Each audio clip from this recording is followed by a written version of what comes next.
Selamat mendengarkan podcast ini. Shalom, kebenaran hari ini 29 November 2022 dengan tema Perjuangan.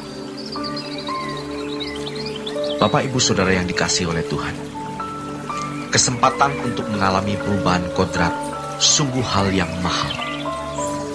Hal ini tidak diberikan kepada semua orang, dan Bapa sangat mengingini orang-orang yang menjadi umat pilihan dapat menempuh perubahan kodrat. Bukan perubahan dalam hitungan tahun, namun seharusnya bisa dalam hitungan detik, menit, dan jam di setiap peristiwa kehidupan yang kita jalani. Dulu kita berkata, Tuhan, bentuk aku Tuhan, aku mau dewasa. Aku mau sempurna Tuhan. Kita yakin ada saatnya, nanti, suatu saat, kita akan mencapainya. Tetapi kita tidak serius betul-betul memperhatikan proses-prosesnya. Kalau dulu kita memperhatikan juga, tetapi hitungan tahun mungkin. Ketika pada akhir tahun kita merayakan tutup tahun, kita baru merefleksi kejadian dalam tahun yang akan segera kita tinggalkan. Sejujurnya, pasti ada, bahkan banyak hal yang terlewat. Sejatinya, kalau kita serius, maka hitungannya sudah bukan lagi tahun, bulan, minggu, ataupun hari, melainkan dari jam ke jam. Kalau kita berusaha untuk meningkatkan sesuatu, kesehatan, ekonomi, kesejahteraan keluarga, dan lain sebagainya, mengapa kita tidak meningkatkan kedewasaan rohani kita? Jadi, kita harus meningkatkan kehausan kita akan kebenaran. Hati kita harus dibuat membara kepada Tuhan, dan Tuhan pasti akan merespons kita. Maka kita harus berkomitmen untuk hidup benar dan sangat serius dalam mengubah diri sesuai tuntunan Roh Kudus.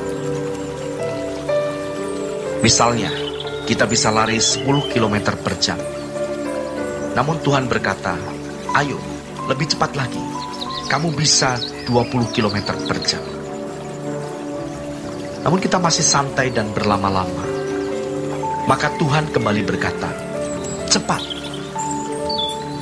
Bahkan, kadang-kadang Tuhan menjatuhkan dalam tanda petik bom, agar kita sadar dan mau merespons dengan benar perintah atau kehendak Tuhan tersebut. Allah bekerja dalam segala hal, tetapi respons kita ikut menentukan. Kita sering menghadapi persoalan yang sejatinya di dalamnya Tuhan mau memproses kita menjadi dewasa. Tetapi kita bersungut-sungut dan marah. Memang di satu sisi kita mengasihi Tuhan juga. Tetapi karena kita tidak sungguh-sungguh mau bertumbuh, akhirnya kita tidak bertumbuh. Kita harus berubah. Cara berpikir kita harus berubah. Allah ingin melahirkan kita, tetapi bukan dengan cara ajaib, melainkan dengan perjuangan. Maka, untuk memiliki gen ilahi, kita harus berjuang menanggalkan manusia lama. Sebenarnya, Tuhan juga sudah mengisyaratkan hal ini. Berjuanglah. Banyak yang dipanggil, sedikit yang dipilih. Hal itu sudah diisyaratkan oleh Tuhan. Apalagi di akhir zaman diingatkan, kalau anak manusia itu datang, apakah dia mendapati iman di bumi? Saudaraku yang terkasih, Allah tidak menginginkan seorang pun binasa. Apalagi bagi kita yang sudah dipilih sebelum dunia dijadikan. Dipilih bukan berarti langsung masuk surga. Dipilih menjadi anak-anak Allah, itu hak bebasnya Tuhan. Namun harus diproses. Maka di Efesus pasal yang pertama ayat yang keempat sampai dengan ayat kelima dikatakan, sebab di dalam Dia Allah telah memilih kita sebelum dunia dijadikan, supaya kita kudus dan tak bercacat di hadapan-Nya.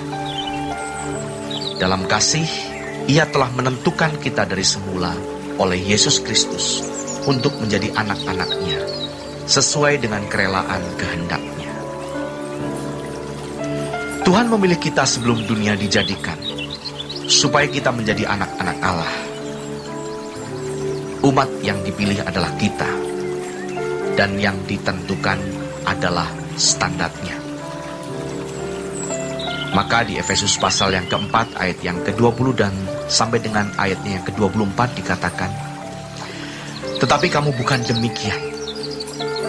Kamu telah belajar mengenal Kristus, karena kamu telah mendengar tentang Dia dan menerima pengajaran di dalam Dia, menurut kebenaran yang nyata dalam Yesus, yaitu bahwa kamu berhubung dengan kehidupan kamu yang dahulu harus menanggalkan manusia lama yang menemui kebinasaannya oleh nafsunya yang menyesatkan, supaya kamu dibaharui di dalam roh dan pikiranmu, dan mengenakan manusia baru yang telah diciptakan menurut kehendak Allah di dalam kebenaran dan kekudusan yang sesungguhnya. Siapa yang menanggalkan manusia lama? Tentulah kita sendiri. Tuhan pasti akan menolong kita melalui tuntunan Roh Kudus untuk memproses kita, sehingga pada akhirnya kesucian itu merupakan kerjasama kita dengan Roh Kudus. Tanpa Roh Kudus memang kita tidak bisa berbuat apa-apa. Tetapi kalau kita tidak merespons pekerjaan Roh Kudus, kita juga tidak akan sampai pada kesucian seperti yang Allah kehendaki. Dan kita harus mulai hari ini, sekarang, mengubah sikap kita. Jangan menunda. Kita mungkin tidak punya kesempatan lagi, atau kita sudah tidak bisa diubah. Saudaraku yang terkasih, kobarkan kasih kita kepada Tuhan, sebab hanya kita yang bisa mengobarkan ini. Katakan kepada Tuhan, Tuhan, aku mengasihi Engkau Tuhan. Aku memilih mengasihi Engkau Tuhan. Pertahankan cinta kasih kita. Buatlah membara terus, sehingga kita dapat merasakan kehausan akan Allah, kehausan akan kebenaran.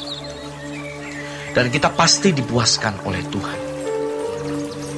Bagi kita yang mengasihi Tuhan, maka Ia akan membentuk kita sampai kodrat dosa kita berubah menjadi kodrat ilahi.